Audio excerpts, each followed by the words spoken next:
So I'm going to do a review on the Dark and Lovely Curl Softener. I texturized my hair a week ago, I think.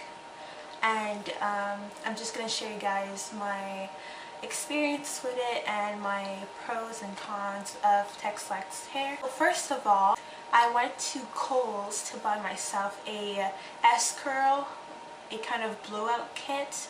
I wasn't planning on buying a texturizer. When I saw that there wasn't any S-curl products over there, I was like, okay, well, I'm just gonna have to buy one of these texturizer box. It's like, I wasn't sure, oh my gosh, should I buy it, should I not? Because I did see a lot of people commenting on texturizers saying like, oh, it's just like a relaxer, it's gonna straighten your hair, blah blah blah blah. I found the Just For Me curl softener, and to be honest, I was going to buy it, but when I saw a texturizer on it, I did not. While the Dark and Lovely, the exact same thing, it had the curl softener on it, but it did not say that it was a texturizer, so I actually bought that for that reason. And you know, it still is a texturizer even though they don't mention it. And I did buy the Dark and Lovely curl softener because it was advertised for kids and not adults. And we always have that idea that, you know, maybe a child's perm is less harmful than an adult perm, but that's not the case. It's the exact same thing. That's why I actually bought that product. So when I opened the box, I saw that there was 2 small packs of hair gel, well, sort of like a gel, to apply on your whole hair and your edges, your scalp, and for your ends. I did not use it on my edges or anything on my scalp. I used Vaseline instead to really use all the product on the rest of my hair and focus it on my ends, because that's what's going to protect your hair from over processing. If you leave the perm for over 20 minutes, over 10 to 15 minutes, you know, you can over process your hair. So that's why I used all of that on my hair. What happened? My mom, she applied the perm on my hair, and I have really coarse 4C kinky hair. You know, I have a lot of hair, so I was worried if one perm box would be enough for me or not, and you know, the perm was enough. So my camera keeps on closing. I don't know why. Okay, don't know why it's doing that. Okay, let's start this again. Okay, so I'm gonna hurry up. I saw many reviews, good and bad. Some people they tried it and it totally straightened their hair. Some people, you know, it just elongated their hair, and that's why I wanted to elongate my curl hair texture. And you know, that's what it ended up doing. It took a lot of time to apply this thing on my hair because I have so much hair. I really believe that the more people you have to help you out, the better the result will be.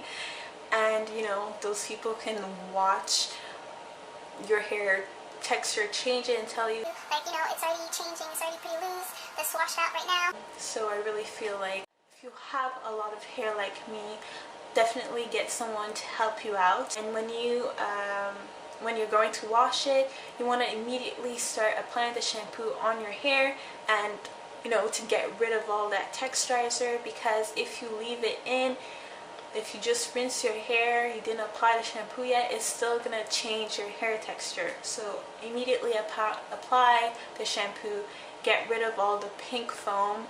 You have to leave the conditioner for 5 minutes.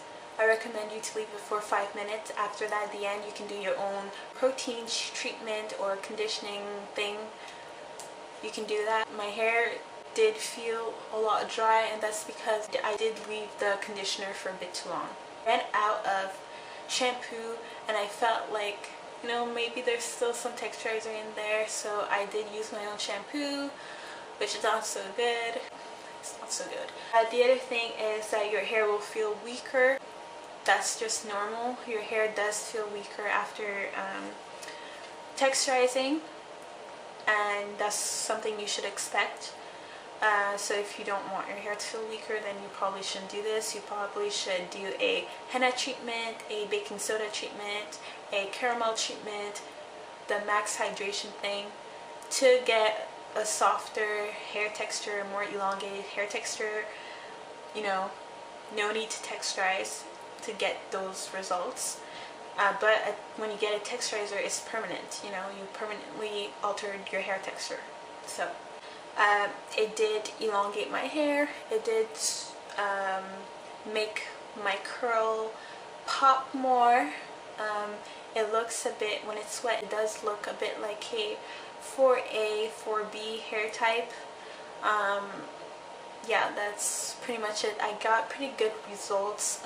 Just a certain spot at the back, I think the texturizer didn't work as well on the back. The back is still a bit kinky, you know. You can see if just a test to see if it did work throughout all your hair. You want to wet your hair and you'll see like there's some part that shrinks more than the other. So that's how I saw that. Everything was good, everything worked out. I was really happy with the results. When my hair gets dry, it still feels the same. I still look like a natural too, which is good. But yeah, I think people shouldn't be afraid of texturizing their hair if they want to texturize it. Like, you see a lot of horror stories on YouTube. But if you really look at your hair texture while doing that, you should be fine.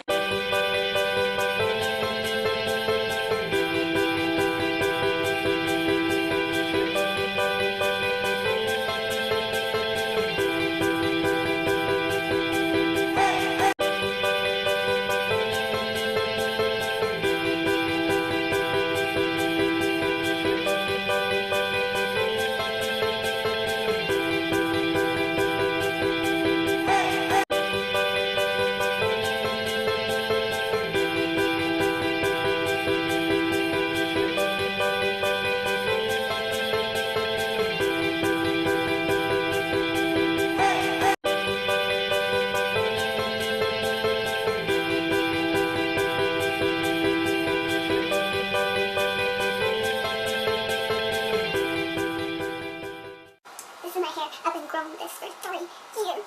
3 years. I'm not going to be texturizing my hair anytime soon because I don't want my hair texture. I don't want my hair to have different hair textures. That's going to make detangling my hair even worse. So I don't want that. No.